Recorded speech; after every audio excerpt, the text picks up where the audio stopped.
Good morning, and thank you for being here. My name is Sam Gill, and I'm the president of the Doris Duke Charitable Foundation. And I'm delighted today to kick off this important announcement of the latest class of Doris Duke Artists. The Doris Duke Artist Award is among the most prestigious in the performing arts. And this is not because of Doris Duke's personal investments in artists and the arts during her lifetime, although she was a persistent supporter of performing artists and an innovative supporter of performing artists, and sometimes a transgressive supporter of performing artists. It's not because of the size of the award, although at $275,000 per artist, it is atypical in the total award value and one of the largest in the performing arts. It's not because of the sustained investment of the Doris Duke Charitable Foundation in the Doris Duke Artists, although at $35.4 million devoted to 129 artists since 2012, this is one of the largest ongoing programs focused on individual performing artists in the country. Rather, the prestige of the award is about the artists. Artists like Jason Moran, Lynn Nottage, Bill T. Jones, Terry Lynn Carrington, and Vijay Iyer, just to name a few. This award has consistently recognized artists who do what artists do best. They push boundaries. They challenge us as individuals and as a society. They bring us in closer touch with the world around us, sometimes revealing truths that can be painful, often illuminating ideas that can be inspiring. Today's award coincides with an absolutely unprecedented moment in the performing arts, one wrought principally by COVID-19 and its direct and indirect effects on our society. The pandemic and the way that it's affected our lives has presented immense challenges for arts and the artists who entertain us. It's challenged their livelihoods. It's challenged the ways in which they reach audiences. It's challenged the ways in which they practice their craft. But COVID-19 has also provided an immense opportunity to re-examine and perhaps to expand the role of the arts in our society. COVID-19 and the ways in which artists have adapted and shown their resilience is raising new questions and opening new possibilities. Questions about where art is produced and where art is consumed. Questions about who has access as an audience to arts. Questions about the role of the arts in our society. And questions about who can be a creator and the ways in which people can create. COVID has provided the rare conjunction between an economic crisis and a technological revolution, both of which are challenging fundamentally the field of the performing arts. There's no question that this has been a period of pain and that much of that pain will continue. But it's also been a period of incredible innovation. And what has remained constant is the ambitious vision and the power of creation that we consistently see from artists across the country and across the world. And indeed, it is in times of change and turbulence that we need art more than ever. We need art to interpret the world around us, to help us understand what's going on. We need art to challenge us to seek higher, particularly when our worst flaws are revealed. And we need art to help us to imagine and to reimagine our world, a world that's more just, more prosperous, more creative, and more vital than the world that we're leaving behind. There is no question in my mind that today's class of Doris Duke Artists will be a critical part of leading the way through this turbulence. And I could not be more proud to welcome this new class to the already distinguished fold of Doris Duke Artists.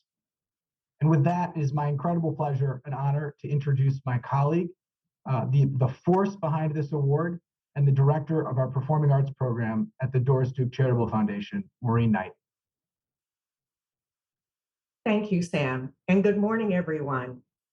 We're very excited to share with you the identities of the 2021 Doris Duke Artists. You'll have the opportunity to meet them in just a moment, but first I want to share just a couple of notes around logistics.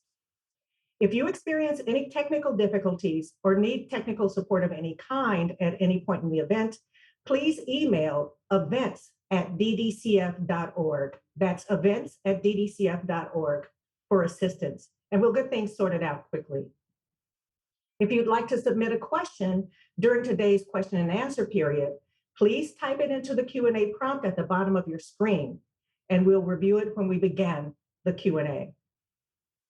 DDCF is approaching a decade since the Doris Duke Artist Awards program was established.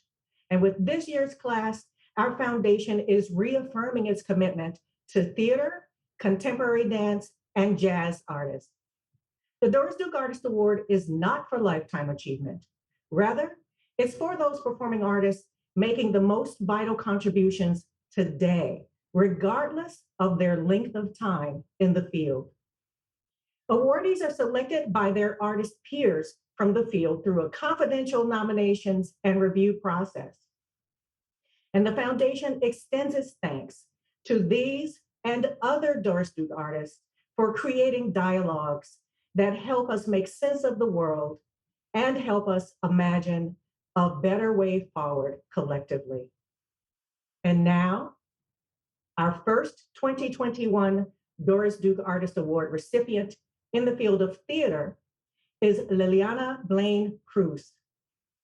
Lileana is from New York, and she is a prolific director who's garnered multiple accolades for her thematically diverse and structurally complex work. Blain-Cruz has received a Lincoln Center Emerging Artist Award, a New York Theater Workshop 2050 Fellowship, a United States Artist Fellowship, and the Josephine Abedi Award for the League of Professional Theater Women. In 2020, Blain-Cruz was named resident director at Lincoln Center Theater, where she started as a member of its director's lab and has been a longtime collaborator.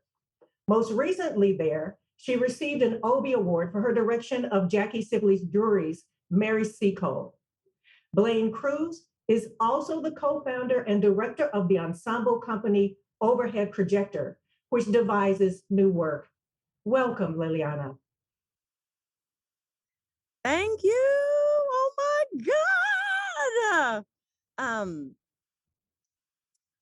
It is with deep honor and gratitude that I accept the Doris Duke Artist Award. To be in the company of such extraordinary artists is frankly overwhelming.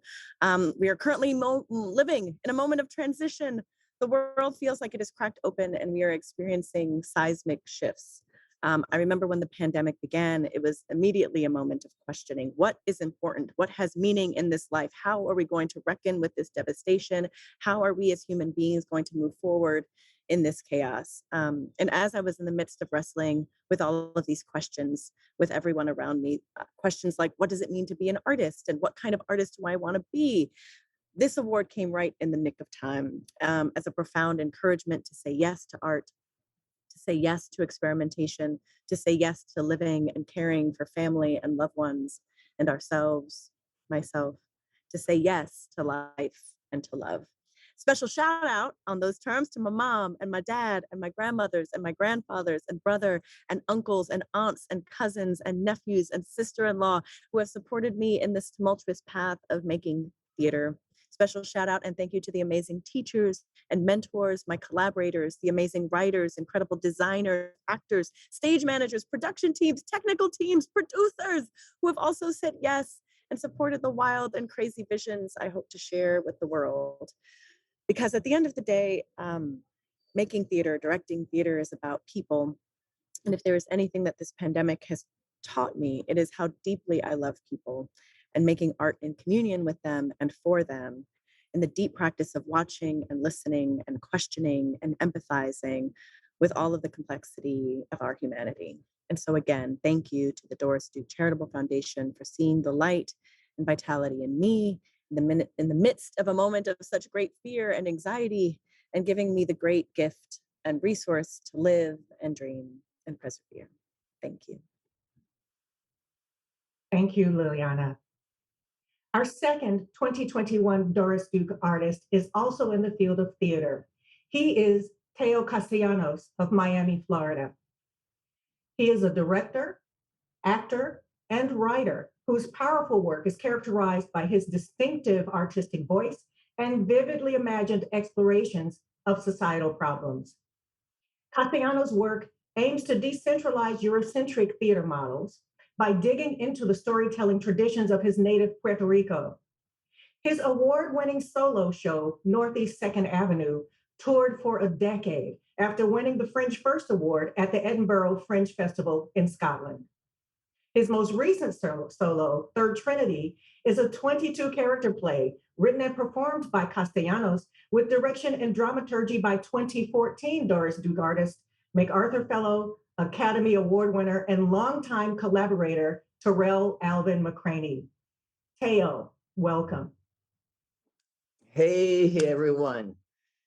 It is thrilling to be honored among such esteemed artists and colleagues that comprise the 2021 cohort for the Doris Duke Artist Award.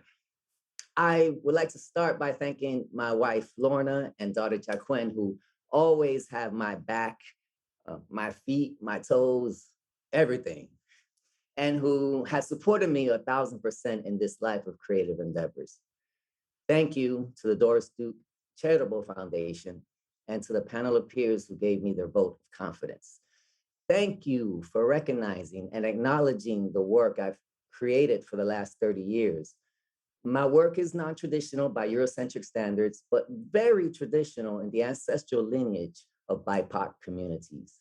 These communities were performing stories steeped in oral traditions and passed down knowledge of history and healing long before the cathartic Greek performances took to amphitheaters. These griots, shamans, jibaras, and jibaros, as well as many contemporary artists, are the shoulders I stand on. I thank all of those who took this journey with me, trusted me, taking risk in the process, and who continue to create with me. To the B-girls, B-boys, also known as breakdancers, the Puerto Rican war veterans, the incarcerated women and men, the culturally trained, and the younger generations who learn to forge their own paths. I also want to thank the producers, presenters, and agents who believed in my work and took considerable risks themselves. And a special shout out goes to Miami Light Project, my creative home for over 20 years. Thanks again to the Doris Duke Charitable Foundation for acknowledging the social value of artists, supporting their careers and livelihoods, and making it possible for us to have a more secure future. Thank you all. One love. Peace. Thank you so much, Teo. Our third 2021 Doris Duke artist is from the field of jazz. She is Kris Davis of Boston, Massachusetts. Davis is a critically acclaimed pianist and composer who's been described as a beacon for deciding where to hear jazz on a given night. Since 2003, she has released 23 recordings as a leader or co-leader and has collaborated with previous fellow Doris Duke artists Terry Lynn Carrington and Craig Taborn, along with many other celebrated musicians. Her 2016 album, Duopoly, was included on several prominent annual lists of best jazz albums, and her 2019 album, Diatom Ribbons, was named Jazz Album of the Year by both the New York Times and the NPR Jazz Music Critics Poll. She founded Pyroclastic Records to support artists whose expression expands beyond the commercial sphere. In addition, Davis is the Associate Program Director of Creative Development at the Berkeley Institute of Jazz and Gender Justice. Welcome, Kris. Thank you, Maureen. I am deeply honored and grateful to have been selected by my peers for a 2021 Doris Duke Artist Award, and I'm thrilled to be among such esteemed artists chosen for this year's award. Receiving this award has provided encouragement for my peers to keep going, searching, and growing. I want to thank the Doris Duke Charitable Foundation for its continued investment in individual artists, which is needed now more than ever as we emerge from the pandemic. In addition, I'd like to thank a few people that have been important to my development and career, including Terry Lynn Carrington, David Bruskin and the Shifting Foundation, John Zorn, Ingrid Laubrock, Tony Malaby, Tom Rainey, Angelica Sanchez, Tyshawn Sori, Eric Rivas, the Pyroclastic Arts Board of Directors, Rita Sakahari and the Jazz Gallery, Pedro Costa, and my husband Nate, my son Benjamin, and my mother Joanne for their love and support. I am humbled to receive a Doris Duke Artist Award, especially at this critical moment in our history. Musicians continue to be deeply affected by the pandemic, and I am motivated to do my part for our struggling community by providing artists opportunities through my label Pyroclastic Records and as an educator and mentor for aspiring artists at the Berkeley Institute of Jazz and Gender Justice. Thank you so much. Thank you, Kris. And now, turning to the field of contemporary dance. Our next 2021 Doris Duke Artist is Dormeshia of New York, New York. Dormeshia is a renowned choreographer, hailed as the Queen of Tap. She's receiving the Doris Duke Artist Award for her ongoing contributions to contemporary dance. Dormeshia has accumulated many accolades over the past decades, including a Bessie Award in 2012 for Outstanding Performer in Jason Samuel Smith's work, Chasing the Bird, at the Joyce Theater.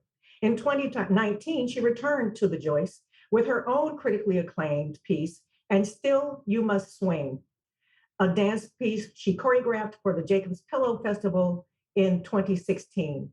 Dormeshia is widely credited with keeping tap dance alive in New York City. Dormeshia, welcome.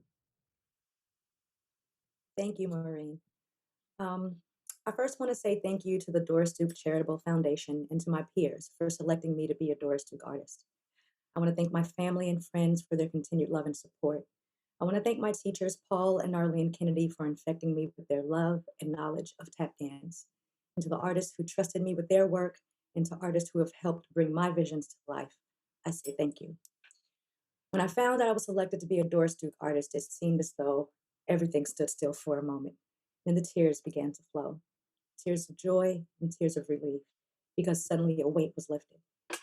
These last few years haven't been easy. Like most artists, my work and financial situations were compromised due to the pandemic.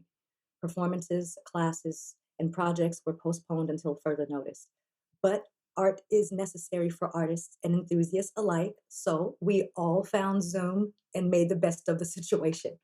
But faced with this new reality, I wondered how it would affect my life, my art, and my future. People need art. And while artists need and want to create, grants for projects don't help pay for personal and professional needs, which is why this award is so significant. This award will change my life in more ways than I could have ever imagined. It will give me the opportunity to live a happier and more purposeful life. It will allow me to plan and obtain a secure future. And it will give me more freedom and flexibility to continue to give back to the world of art, especially tap dance. I am forever grateful and thankful to the Doris Duke Charitable Foundation and my peers for granting me this award. Thank you. Thank you, Dormeshia. Also in the field of contemporary dance, our next 2021 Doris Duke artist is Cynthia Oliver of Urbana, Illinois. Oliver is an award-winning dance maker, performer, and scholar whose work incorporates performance with African and American aesthetic sensibilities.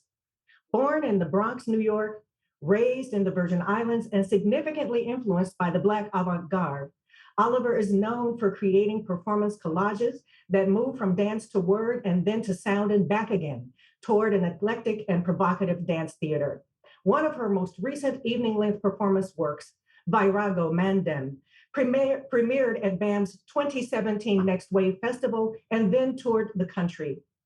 Oliver has also toured the globe as a featured dancer with contemporary dance companies such as David Gordon Pickup Company, Ronald K. Brown Evidence, B.B. Miller Company, and Terry O'Connor Dance. Cynthia, welcome. Thank you, Maureen. And thank you to Doris Duke and my artist colleagues who selected me and thought me worthy of this award. I am ever so grateful. I stand on big shoulders. I thank my ancestors, to the blood and the chosen, the spirits and generous dreaming souls who have believed and guided me along this winding pathway and trusted that I could make a life as an artist, something they could only dream. I thank my now deceased parents for their faith and support. My mother, Mary, who was herself an artist, I thank her for dragging my dad, Everett, along when he really didn't get it, but both lived to see a measure of my success, though not this one. Yikes. I thank my mentors, those who took me to see what I had not yet imagined and open whole new worlds of art, those who made that art and deeply influenced my own work. They are Itamu Bess, Lori Carlos, Jawale Zahler, Entozaki Shange, Diane McIntyre, Montgomery Thompson, Ati Vandenberg Bermudez. I thank those in whose companies I've had the pleasure of working and those who have worked with me. Their trust in me and our collaboration has meant everything. My trusted friends who took a look at my rough drafts and offered me honest feedback to help me get where I really wanted to go.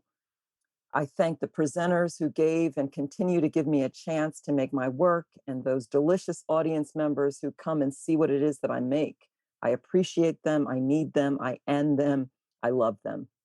And lastly, I thank my family, my husband, partner, composer, important set of eyes, Jason Finkelman, who has been with me every step of this way, and our son, Elias, who has only ever known parents making art, dragging him across countries and continents.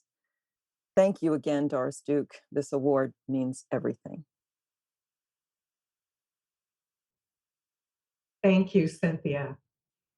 Moving back to the field of jazz, our next 2021 Doris Duke artist is Danilo Pérez from Boston, Massachusetts. Pérez is a pianist and composer known for blending the sounds of his Panamanian roots, Latin American folk music, West African rhythms, and European Impressionism to create a global jazz music that serves as a borderless and multidimensional bridge among all people. Pérez has released 11 albums as a band leader, received 3 Grammy Awards, and frequently collaborates with other prominent musicians. His latest band is Global Messengers, formed by musicians from Palestine, Greece, Jordan, and the United States. He is also the founder and artistic director of the Panama Jazz Festival and the Berkeley Global Jazz Institute. Pérez has received multiple awards for his musical achievements, his activism, and his social work efforts. Currently, he serves as UNESCO Artist for Peace and Cultural Ambassador to the Republic of Panama. Danilo, welcome. Thank you, Maureen. Good morning, everybody. I am honored to receive the 2021 Doris Duke Artist Award. When I heard the news, I was speechless and shocked by the recognition. There were tears of joy and gratitude because this award represents for me a call of duty to continue cultivating my talents, to be the best force for good in the fight for human rights. The potential of music to unite and humanize us is infinite.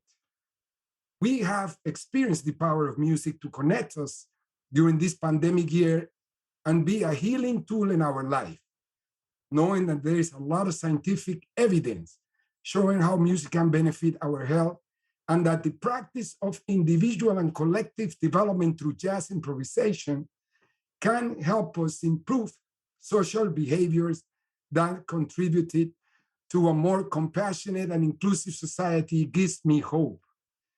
Music can play an essential role in creating new platforms that can help write and raise awareness on urgent issues such as climate change, equity, and social justice. That's why the heart of my artistic work is social activism and education, practiced with creativity, collective freedom, and the search for wisdom. In these times, it is essential to activate the power of the arts to be resilient and reimagine a new world. Having an unrestricted award of this magnitude and prestige, as well as financial support to take care of my well-being and my family, will improve my capacity to continue taking risks and continue exploring my artistic freedom. It will enhance my ability to keep alive the mission of creating a more inclusive, equitable, and healthy society through music. This award would have not been possible without the support and inspiration that I received from my family. Shout out to my parents, my dad teaching me the interconnected education, and my mother's social activism, my mentors, musical sisters and brothers, colleagues, students, and people that I am with, and because of that. I have the most profound admiration and respect for all of them. Wayne, I will never forget that lesson you gave me one day where you said, more than mastering your instrument is about mastering your life, because that's what you're gonna be playing. Thank you for that. From then, I have derived the strength to challenge myself and continue to grow at all times. A very special time to a superwoman in my life, Patricia Zárate Pérez, my beloved wife and soulmate. to my daughters, Daniela, Carolina, and my son, Danilo Andres, for embarking in this complex reality called life together. Being in the company of so many creative minds wielding the power of freedom to contribute positively to our society is an inspiring and humbling experience. Thanks to the Doris Charitable Foundation for this incredible recognition. Thank you, Danilo. And finally, our next Doris Duke Artist Award for 2021 is also in the realm of jazz, not least by any stretch of the imagination. Wayne Shorter of Los Angeles, California, is a masterful saxophonist and composer who has won 12 Grammy Awards and has been recognized by the New York Times as probably jazz's greatest living small group composer and a contender for greatest living improviser. Many of his compositions have become jazz standards, and he's recorded more than 20 albums as a band leader. Shorter is currently working on a new operatic work titled Iphigenia with jazz artist Esperanza Spalding and 2021 Doris Duke artist Lileana Blain-Cruz. Shorter rose to national celebrity in the late 1950s as a member of and eventually primary composer for Art Blakey's Jazz Messengers. In the 1960s, he went on to join Miles Davis's second great quintet. Subsequently, he recorded multiple solo albums and co-founded the jazz fusion band Weather Report. Shorter has won Downbeat's annual Readers Poll for 18 consecutive years and its Critic Poll for the past 10. Wayne, welcome.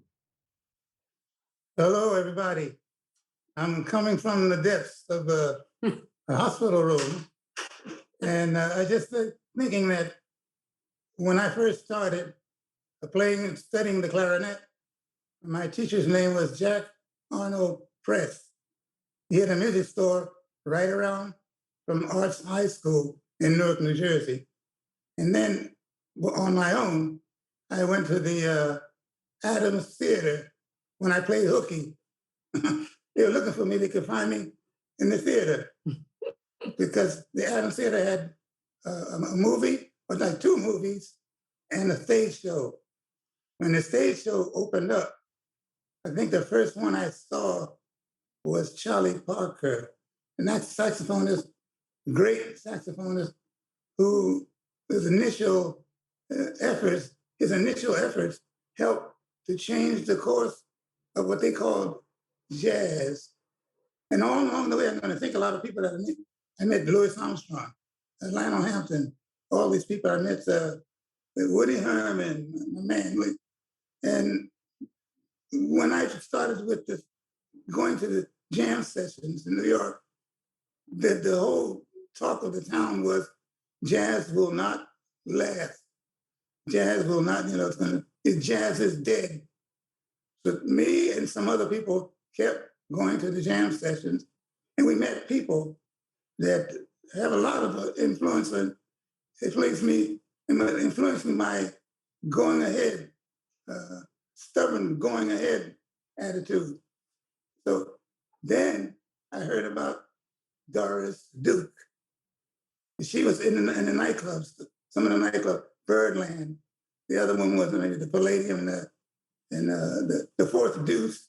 That's another nightclub. And I was curious why this woman, who was known to be very wealthy, was championing jazz when no one else was. And this is including the media and all that. They refused to play Charlie Parker's records on the radio after a while. They started out and would tell the public, this music sounds like chicken, like a chicken coop.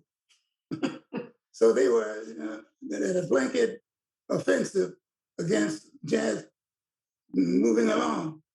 But later, I just I got from some other people the fact that people like Billie Holiday and some other people, music instrumentalists, were displaying something called artistic excellence. And the country didn't want that to overshadow American Bandstand, things like that. they wanted to keep selling the commercial record. So to close, what Doris Duke has done is monumental. And I wonder why the media and other, they didn't catch on to what she was doing. Maybe they were just looking for faults in her life, you know. I have the book on her called Poor Little Rich Girl. But we need more people to awaken to the unknown forces of being an artist. Unknown forces dance everything. And the unknown forces can lead us to places where we never suspect we could go. Thank you. Thank you so much, Wayne.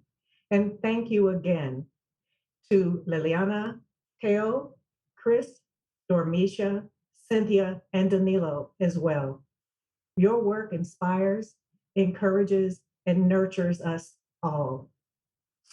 Now we're going to turn to a brief question and answer session. And I again invite attendees at today's press conference to submit your questions through the Q&A tab at the bottom of your screen. But I do have a few questions that were previously submitted. And so we'll start there. This first question is for any of the 2021 Doris Duke artists. What is the first thing you did after learning that you were a recipient of this award?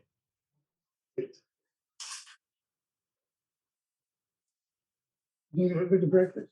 I cried like a baby. I did. It was super humbling. I think it was the award itself, but also knowing that it was, you know, that it was voted on by peers meant something. It hit a little differently for me. So yeah, it was, you know, always very humbling, and I appreciate all the accolades and the acknowledgement. But this one coming from the peers, it really it touched a little different. I would second what Dormeshia just said. But as you know, Maureen, I jumped up and down like a 12-year-old child. I was stunned and ecstatic, and the peer support meant everything.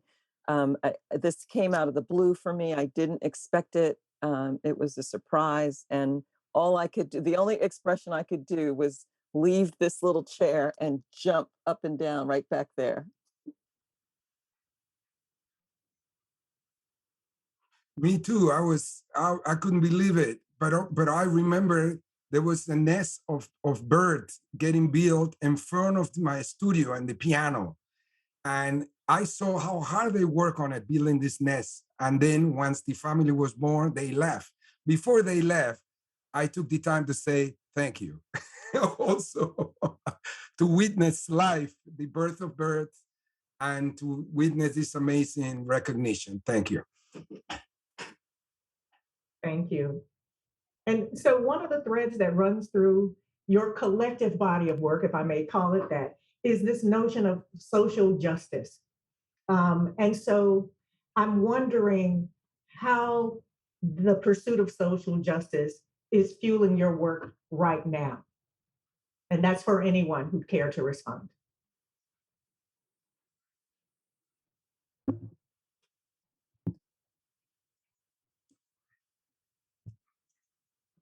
I can jump in. As you mentioned, I'm teaching at the Berkeley Institute of Jazz and Gender Justice, and the mission of the institute is to dismantle patriarchy and gender disparity in jazz. So we are, as a team, along with Terry Lynn Carrington and Asia Burrellwood, working towards these goals through all sorts of projects and initiatives going on both within Berkeley and outside of Berkeley. So I don't know how much more detail you'd like me to go into, but that's our work there at the Institute.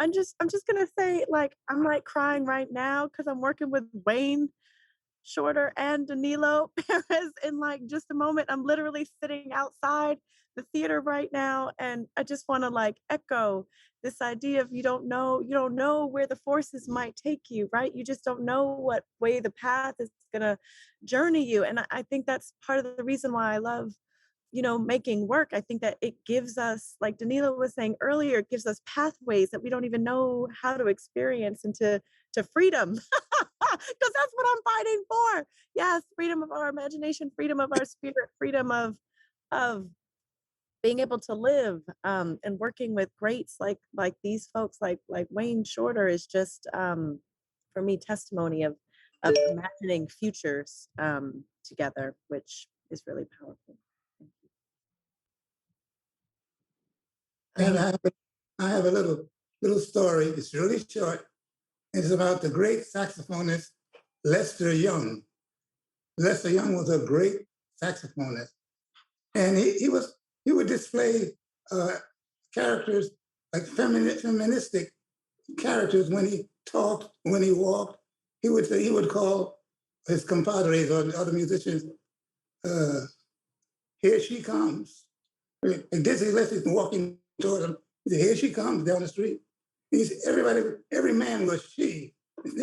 So he said he was on the subway one time, sitting on the subway. A lot of people don't know this is a great saxophonist.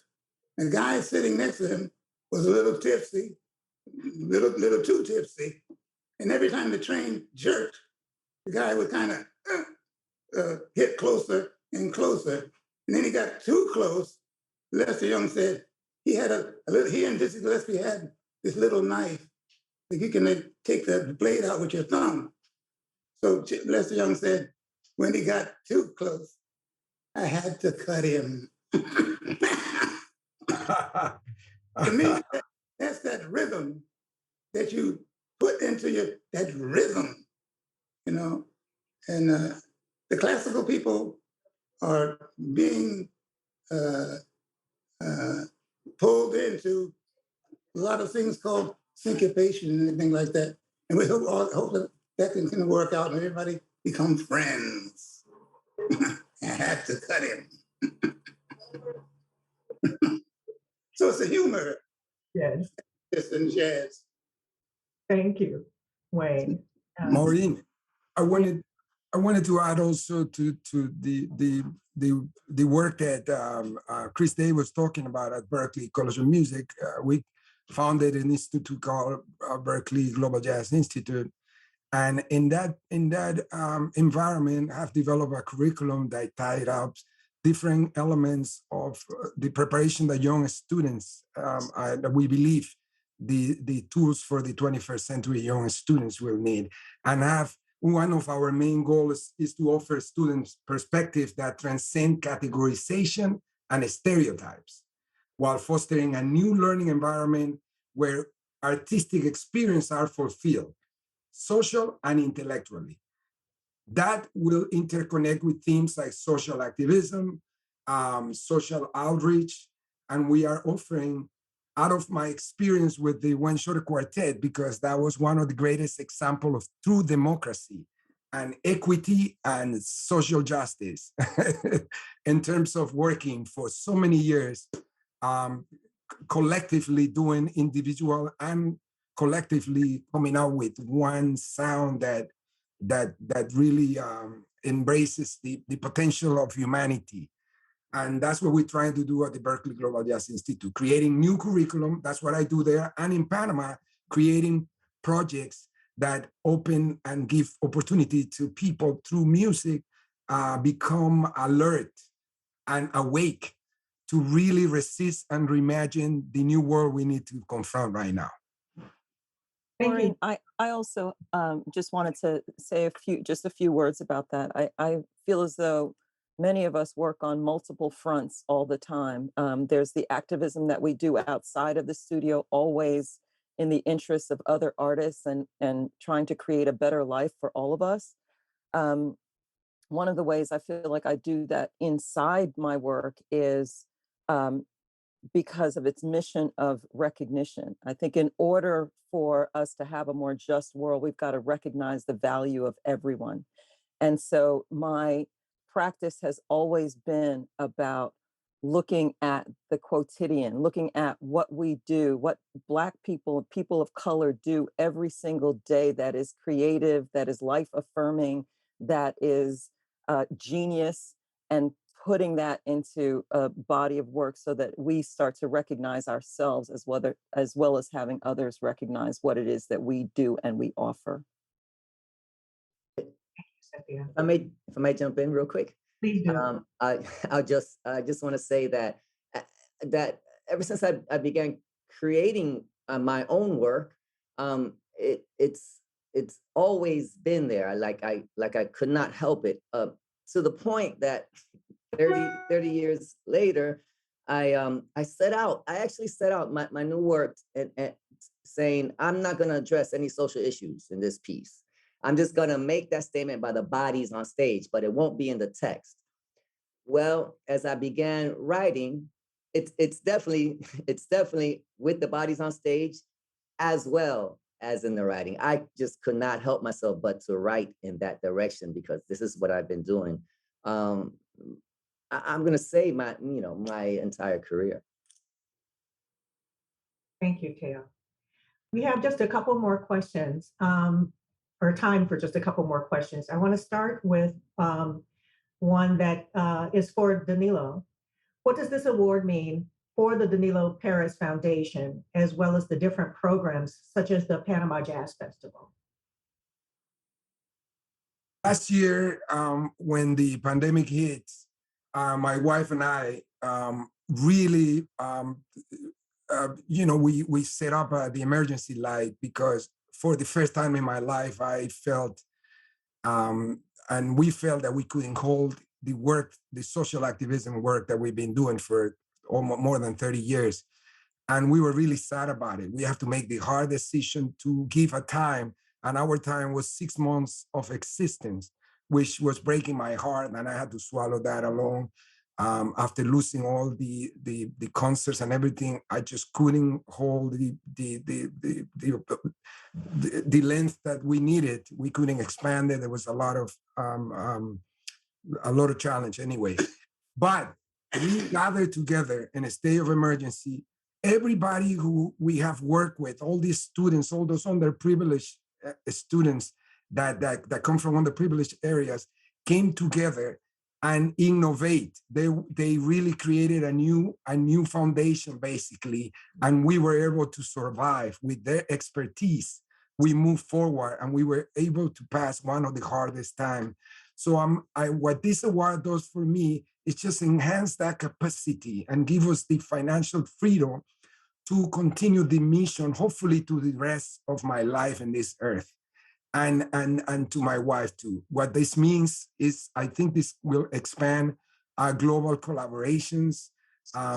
There's a lot of projects that we want to continue because we have experienced how music changed people's life and redirecting to become a better citizens. And we want to continue that journey for the rest of our life. So this foundation is like a pat in the back and a reminder, like you can't stop. You can't quit. Don't ever think about that. Don't be afraid of the unknown, as Wayne would say. Why are you afraid?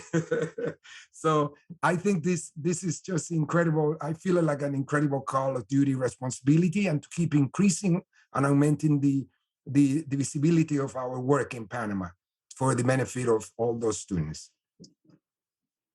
Thank you, Danilo. And that's a great segue to what will be our final question, which is from the audience and is for the entire panel. After receiving this award, what are your plans to continue your work? What should we, the fans, supporters, followers, and those inspired by your work, look forward to? And that's for any of you who would like to answer.